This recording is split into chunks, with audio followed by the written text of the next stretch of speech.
자, 31번부터 한번 또 해설 한번 해보도록 하겠습니다. 자, 일단 31번 문제 밑줄근 사건. 구식군인들이 일으킨 사건. 이영의 군대 장어영과 무위영, 장어영, 이영의 군사들, 군대들이 일으킨 이 사건은 바로 이모군란이죠. 정답은 5번이 됩니다. 이모군란으로 맺어진 재물포 조약의 결과로 일본 공사관이 불에 타게 된 거에 대한 책임을 물으면서 일본이 경비병을 주둔하게 되는 계기가 되고요. 뭐 정계 과정에서 전주화약 체결된 거는 동학농민운동. 이번은 왜 말이 안 되냐면 통리기무화문이 설치되고 그것 때문에 개화 정책으로 설치된 별기군과의 차별 때문에 일어난 게 이 이모군란이기 때문에 이 전 상황이 되는 거고요. 그리고 우정청구 개국 축하연을 이용하여 일어난 건 이 이후에 갑신정변, 홍범 14조는 2차 갑오개혁 때 발표된 갑오개혁의 기본 목적을 서술한 그런 내용이죠. 예. 그렇게 해서 정답 5번으로 캐치해 주시면 되고요.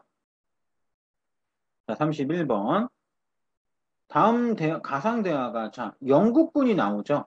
그 영국군이 섬에 들어와서 병영을 짓고 있대요. 바로 영국이 러시아를 막는다는 구실로 일으킨 사건, 바로 거문도 사건이죠. 정답은 3번입니다. 이거는 제가 항상 저랑 또 강의 되시는 분들한테는 제가 스토리텔링으로 연결을 해드리는데 이렇게 기억하시면 돼요. 보면은 갑신정변이 있고 나서 청나라 일본 군대가 텐진조약으로 둘 다 물러나요. 이제 그 상황을 만회하기 위해서 이제 조선이 러시아를 살짝 끌어들여서 러시아 비밀협약도 맺으려고 하는 그런 게 있는데 이제 러시아의 이런 조선으로의 영향력을 막기 위해서 영국 군대가 불법으로 전용한 게 이 거문도 사건이고요. 이 사건 때문에 또 일어난 게 있어요. 그 충격을 받고 조선 중립파론 6.1중과 부들러가 조선 중립파론을 외치게 되는데 이 세 가지는 그러니까 연계해서 기억해 주세요.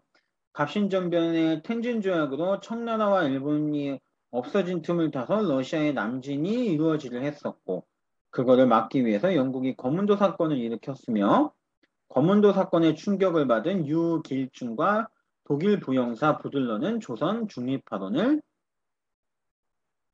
이야기했다.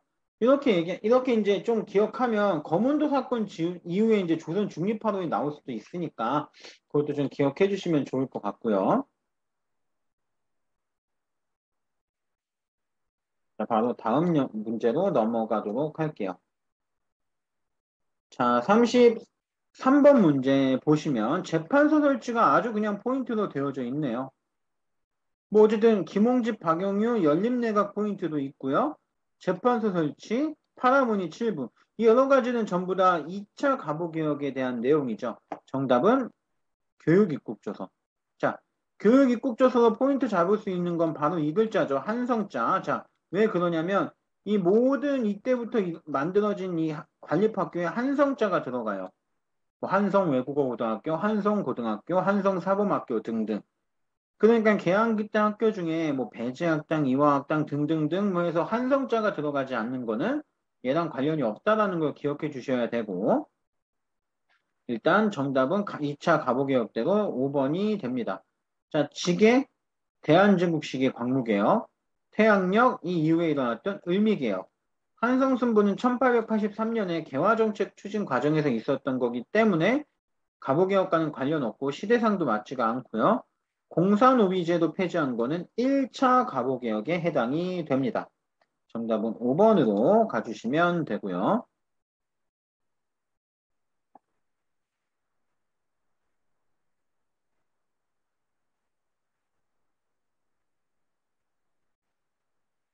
34번 한번 보도록 할게요. 고종이 황제로 즉위한 이 시기, 이게 포인트가 되겠죠. 바로 고종이 황제로 즉위한 시기는 대한제국 시기겠죠. 대한제국 시기에 대한 걸 보면 정답은 1번. 대한제국의 대표적인 활동으로 간도관리사로 이범윤을 파견하게 되죠. 그래서 행정적인 것을 실행으로 옮기게 되고요. 자, 나머지 보면 영화 아리랑은 1926년에 일제강점기 때 만들어진 영화고요. 유경공원은 1886년에 만들어진 거기 때문에 대한제국은 1897년부터니까 맞지 않고요. 제너럴 셔먼호도 역시나 1860년대니까 1890년대인 대한제국과는 맞지가 않고요. 조사시찰단 역시 개화기 때 개화 정책에 따라서 1880년 통일기무화문이 설치되고 일본에 파견된 사신단이에요. 1881년, 1880년대의 상황이 되니까 대한제국 시기와는 역시나 맞지 않죠. 정답 1번으로 가져가 주시면 되고요.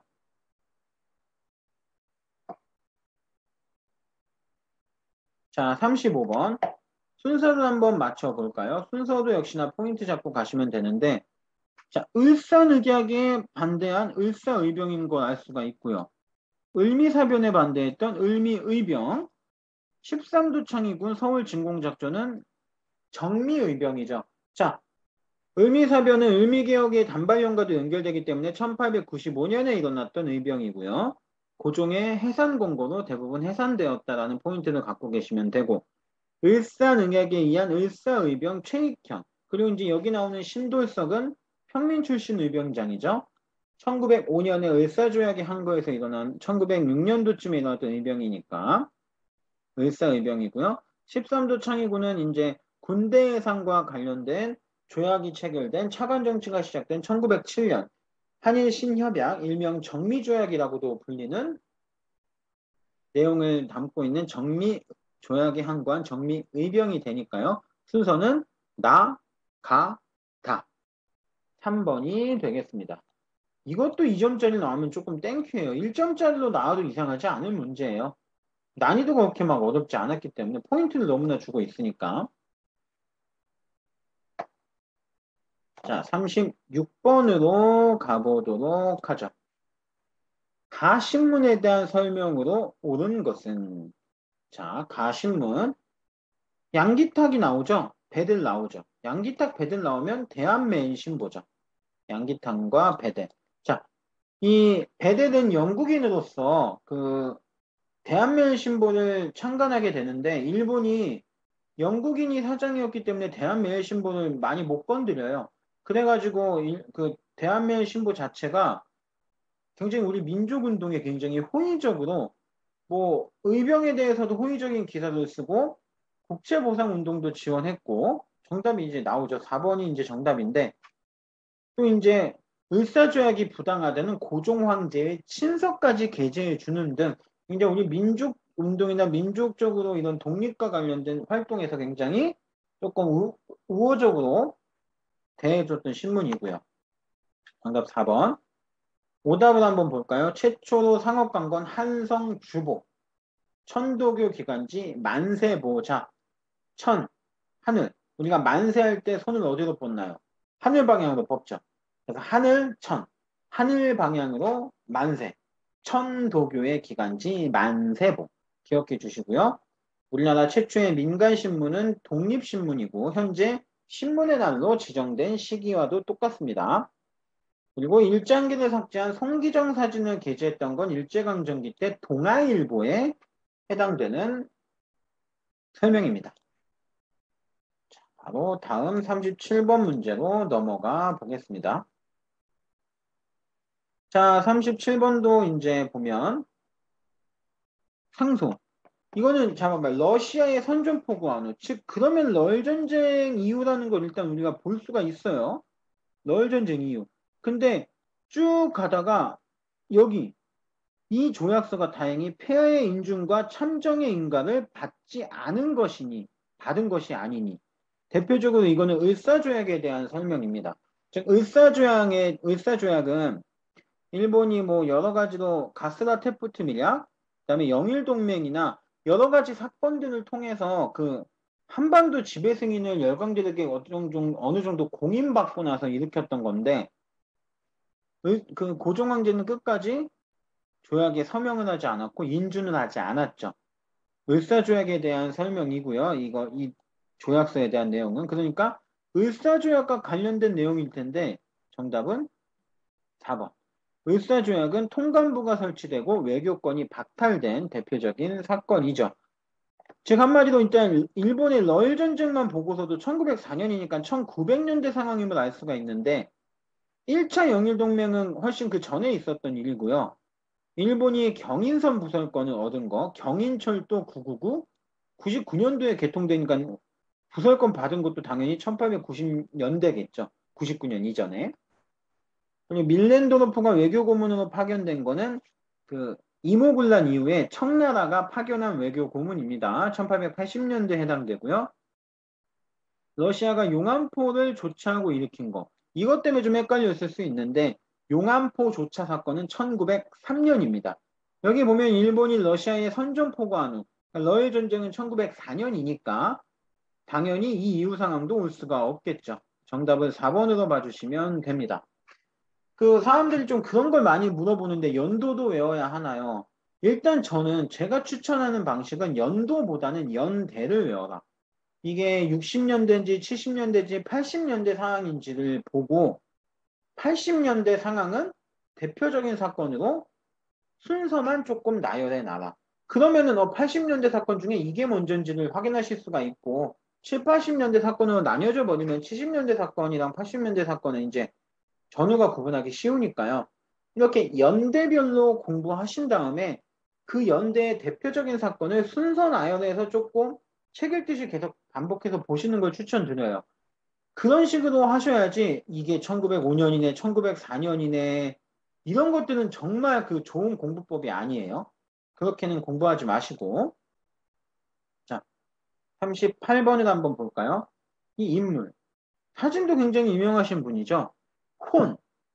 그래서 제가 이분을 이제 외우라고 할 때 박혼식이라고 외워라 이렇게 얘기를 많이 해요. 혼을 강조했다라는 느낌 때문에 그런 건데 일단 국혼을 강조하셨던 분은 박은식이죠. 뭐 임시정부의 역대 2대 대통령을 역임하시기도 하셨고 한국통사, 한국독립운동 지열사 같은 책을 간행하셨던 분이기도 합니다. 또 대표적으로 유교학자셨기 때문에 우리나라 유교가 지금 썩어 있다. 바뀌어야 한다. 현대적으로 바뀌어야 한다라고 주장해서 그게 유교 구신론을 저술한 인물이기도 해요. 정답은 5번이고요.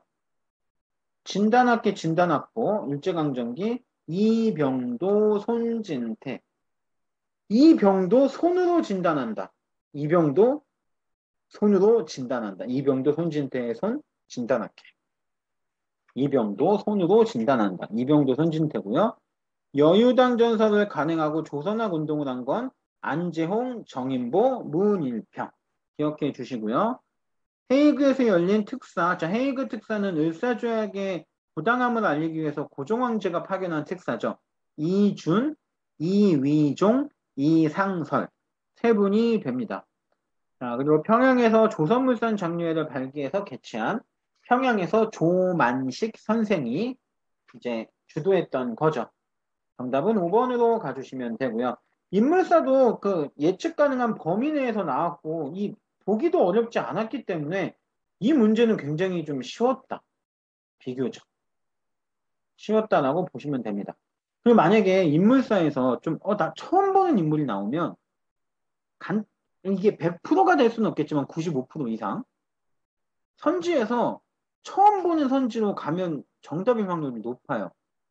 그런 식으로 접근해 주는 것도 그 시험 문제를 푸는 요령이라는 것을 왜냐면 인물사는 너무 인물이 많잖아요. 이걸 다 외울 수는 없고 흐름에서 나오는 대표적인 사람들을 이제 중심으로 공부하시되 모르는 사람이 나오면 내가 보기에서도 처음 보는 생소한 게 정답이 될 수 있으니까 그렇게 접근하시는 것도 좋은 방법이 됩니다.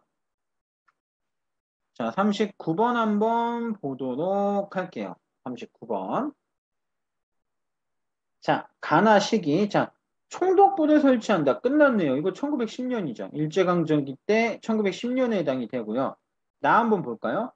총독 임명의 범위를 확장한다. 즉, 원래는 무관만 임명될 수 있었는데 문관도 임명한다고 한 거는 1920년대 문화통치에 해당이 되는 사항이죠. 교원의 복제를 폐지한다.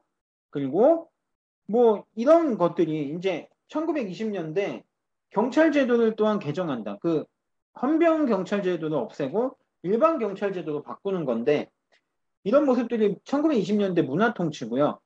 1919년에 일어났던 3.1운동을 계기로 해서 이제 통치 방식이 좀 변화가 돼요.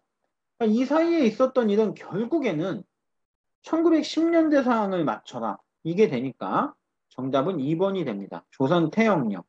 1910년대에 있었던 대표적인 법령이 되고요. 자, 미국 공출. 공출 나오면 공짜로 뺏어간다. 전쟁이 있었구나. 그러니까 전쟁 때 먹어야 되니까. 그래서 전쟁이 있었던 시기 3, 40년대 시기로 캐치해 주시면 되고요. 역시나 징용, 강제징용은 노동력을 착취하기 위한 1939년에 있었던 겁니다. 민족말살 정책의 하나의 부분이라고 보시면 되고 경성제국대학은 나 이후죠. 즉 20년대에 그 2차 조선 교육령으로 이제 조선인에 대한 대학 교육이 가능하다 뭐 이런 식의 법령이 생기면서 조선인들이 이제 돈 걷어서 민립대학을 설립하려고 했는데 그거를 무마시키기 위해서 일본이 경성제국대학을 설립하게 됩니다. 그리고 4번, 5번 황국신민소설 우리는 자랑스러운 황국신민이다. 뭐 이런 내용을 담고 있는데 역시나 민족정신을 없애려는 민족말살 통치, 민족말살 정책 1930, 40년대에 해당되는 내용이고요. 정확한 시점으로 뭐 외우진 마세요. 30년대라는 것만 아셔도 되는데 정확히 시점으로 얘기하면 1937년 중일전쟁이 발생한 그쯤부터 있었다라고 기억하시면 되겠습니다. 네, 이렇게 해서 39번 문제도 했고요. 40번 문제로 한번 가보죠. 청년 김상옥. 아시면은 끝나요. 김상옥 열사는 굉장히 대표적으로 유명하신 분이죠. 종로경찰서에 폭탄 투척하신 분. 근데 이런 걸 모른다면 이번에 나오죠. 김원봉이 조직하였다. 자, 그러면 김원봉이 조직한 게 폭탄을 던진 김원봉의 의거 그리고 대표적인 게 의열단인데 여기서 이제 구분하는 방법은 제가 이제 여러 가지로 많이 얘기를 해드려요. 한인애국단과 비교해서 많이 나오는데 한인애국단은 대표적으로 인물들에게 많이 던집니다. 윤봉길 의사, 이봉창 의사가 일본왕, 그 다음에 육군대장 실학가와 뭐 이런 사람들에게 던진 것처럼 근데 의열단은 기관에 굉장히 많이 던져요. 종로경찰서, 부산경찰서, 밀양경찰서, 조선총독부, 동양척식 주식회사, 조선식사은행 등등등. 기관에 많이 의거했던 게 의열단이다. 그래서 기관은 의열단, 인물은 한인애국단. 일단 이렇게 비교해 주시고, 이제 그 한인애국, 의열단이 인물한테 던진 조금 특이한 게 상해 황포탄 의거, 육군대장 단학가를 저격했던 거. 이 정도만 조금 의외로 기억해 주시면 될 것 같아요. 그런 식으로 비교해도 의열단과 한인애국단 좀 비교하실 수가 있을 거고, 일단 정답은 1번입니다. 조선혁명선언. 신초가 쓴 조선혁명선언은 행동강령으로 삼았죠. 자, 연통제 실시한 건 임시정부고요. 고종의 밀지를 받아 결성된 비밀단체는 1910년대 독립의군부 임병찬이라는 인물이 조직한 거고요. 방금 얘기한 대로 이제 이봉창 의사, 봉봉 형제, 윤봉길, 이봉창 이 두 분은 한인애국단에 소속된 분들이시고요. 신흥무관학교는 그 신민회가 세운 신흥 강습소에서 이어진 거기 때문에 뭐 신민회와 연결됐다라고 봐주시면 될 것 같아요. 정답은 1번으로 가주시면 됩니다. 자, 이제 40번까지 해설도 여기까지 마치게 되겠고요. 이제 41번부터 이제 50번까지의 영상, 다음 영상에서 한번 또 봐주시면 될 것 같아요. 네, 40번까지 해설 영상 여기서 마치도록 하겠습니다.